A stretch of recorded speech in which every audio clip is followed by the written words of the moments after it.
You don't have to be a sports fan, I think, to appreciate the big win that busted every bracket from Baltimore to Bakersfield. A little background for those of you who just rolled your eyes because I mentioned sports. Every year in the NCAA men's college basketball tournament, these tiny little schools from tiny little conferences get into the national tournament by winning their conferences. There are 4 regions, and each region has 16 teams, and they're all ranked. The 1 seed is supposedly the best team, and the 16 seed is supposedly the worst team in the region.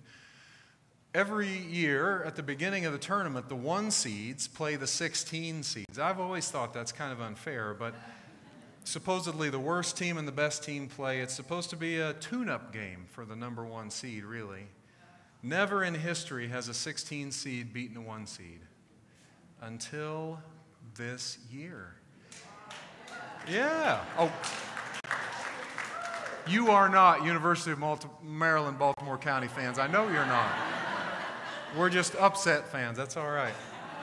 So this year, the Mighty Retrievers of the University of Maryland, Baltimore County beat the Virginia Cavaliers, the number 1 seed, not just in their region, but in the whole tournament, by 20 points. It was, see here, this is what I'm saying. It was a David and Goliath story for the ages. The kids from UMBC were recruited there largely because they couldn't play anywhere else in Division I basketball. Virginia's players were recruited there on the promise that they had a chance to win a national championship. UMBC's kids were undersized and googly-eyed just to be in the tournament. And there I was during the game, having in my bracket chosen Virginia to win it all, rooting for the Mighty Retrievers. Bracket be damned, I didn't care anymore. There's something about spring that makes us sports fans want to root for a shocker, for something utterly surprising to take place. I don't think that urge is unique to sports, actually. Spring is just a time for big upsets. You see it in the desert. It's easy to love the desert this time of year, isn't it? After living here for almost 6 years, I get a little defensive when people say we don't have seasons. Of course we have seasons, and it's not just hot and not quite as hot and almost summer and cooler summer. This time of year, it's as if the desert is just showing off. Flowers blooming on cacti, baby rabbits and quail being born, shrubs in full flower. The desert really is, if you're looking, transformed. One last hurrah before we head into summer. This is how spring is in just about any climate. A season when new life gets the win over dormancy. Springtime is the soil in which our religious resurrection stories grow, and those stories are multiple. Here in the Sonoran Desert, we aren't so excited about the coming of summer as many of my relatives in Indiana who had snow last weekend. But if you've lived in northern climates, you understand well the sense that in the dead of winter, and they call it the dead of winter for a reason, everything around you appears to be dead. Trees, grass, flowers, very few of them show signs of life in the winter. But the truth is they aren't dead. They're dormant. Some of them aren't even that. The seeds of life lay resting just under the soil, in the sturdy trunks of the trees, waiting for the warm welcome of spring. And when spring finally comes in those climates, just like here in the desert, the earth explodes with color and new life. Religious people have for eons received from this a lesson about life in general. Sometimes when all seems to the naked eye to be dead and gone forever, life surprises us with its persistence. The story of spring is the ground of each of our own sometimes heroic stories too. When all seemed lost, when things around us looked darkest, life found a way. Up from this soil, this springtime soil, grew the story of Passover, commemorated last weekend at VUU's Seder dinner. An oppressed people were held in slavery for generations until finally, through the work of a reluctant prophet, they were delivered. They believed themselves to be free until Pharaoh changed his mind and chased them. They ran as far and as fast as they could, only to find their escape cut off at the banks of the Red Sea, and everything there seemed doomed. But life prevailed. They found a way out through the sea and out from under the oppressive hand of Pharaoh, and eventually life prevailed over death.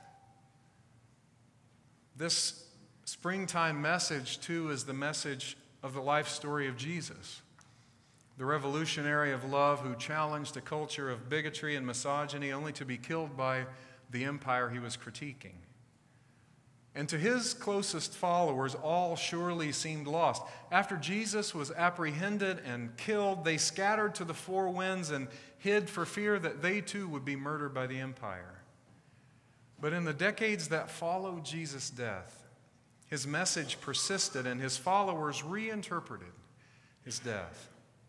Even a murderous nation-state, hell-bent on preserving its power through brutality, couldn't overcome the message of love and peace and radical inclusion that Jesus preached. It lived on in the hearts and actions of his followers.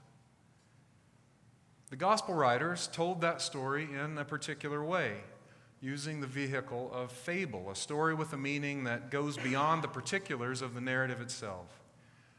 They intended to preach the message of spring, that even when all seems dead, life persists. The message that there is some force active in the universe, a force which some call God, that preferences life over death. They knew, it's my belief, that they weren't writing a newspaper story. Paraphrasing Jesus scholar J.D. Crossan, my point is not that those ancient people told literal stories, and we're now smart enough to take them symbolically, but that they told them symbolically, and we should not now take them literally. Like Crossan, I argue that the Jesus resurrection story was never intended by its original authors to be taken literally. And when we take away the demand to assume that Jesus actually stood up and walked out of a tomb 2,000 years ago, it's easy to find all kinds of inspiration in the story that the message of a peasant with followers made up of the most oppressed classes in his society found enough traction to still be at work in the world all these centuries later. The truth at the root of the story is this: life persists. Love persists, even in the face of death. How would those early followers of Jesus who wrote that fable know that Jesus' resurrection was effective? Episcopal Bishop John Shelby Spong wrote of those today who talk of proof, quote unquote. He says, "There will be some who pretend that they do see even when they do not. They will insist that they have concrete evidence. Many of them will occupy high positions in ecclesiastical circles. But the proof of the vision or lack thereof will be seen in what happens in their lives. Do they become, like Jesus, open, accepting, loving, and the feeders of the hungry of the world? Or do they become righteous, eager to enforce their understanding of truth on others, judging and rejecting those who by their standards are inadequate believers or inadequate human beings?" End quote.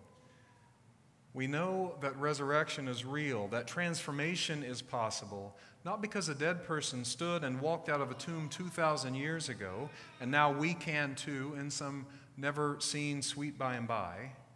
And we know that resurrection is real, that love and goodness live on because they continue over and over and over again to conquer the forces of hate and death. Seems to me we received a lesson in that truth last weekend, as hundreds of thousands, maybe millions of people around the world marched in support of ending gun violence. The marches were famously initiated by children who had survived a mass shooting.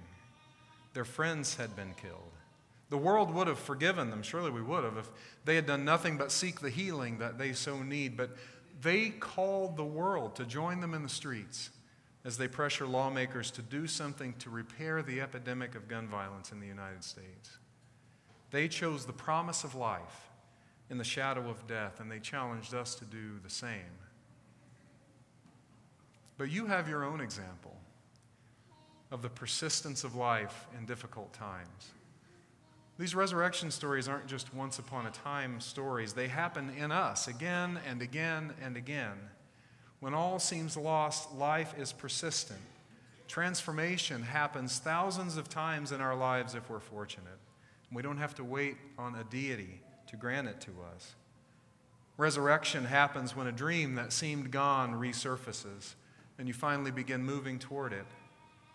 When you bring yourself to end finally a toxic relationship and work your way through the grief, coming out the other side with healthier people around you. When that child on whom you had nearly given up finally finds their way. Resurrection happens when we are receptive to it.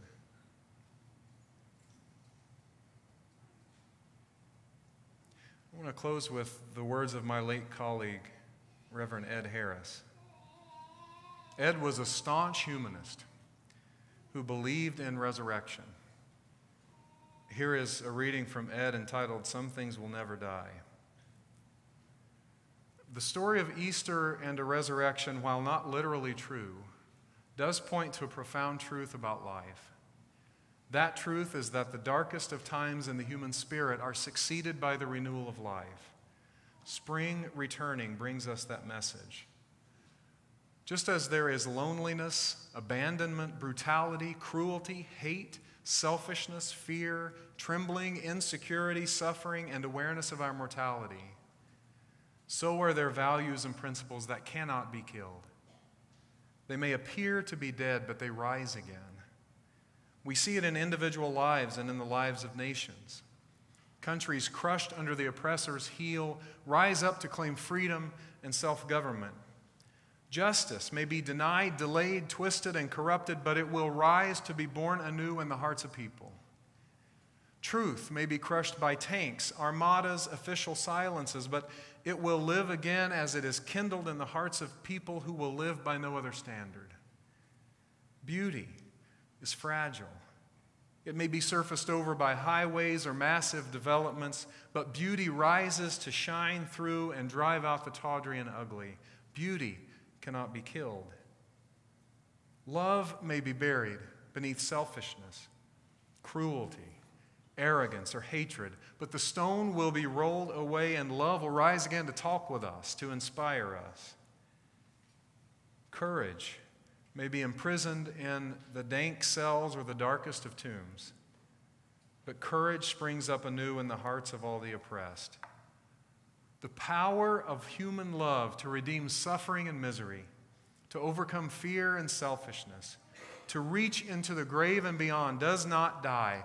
Beauty, truth, love, justice, courage live and inspire others and redeem human life when they're manifest in us and truly risen in our lives. Some things will never die. At the end of his life, Ed did something that will probably stick with me all my days.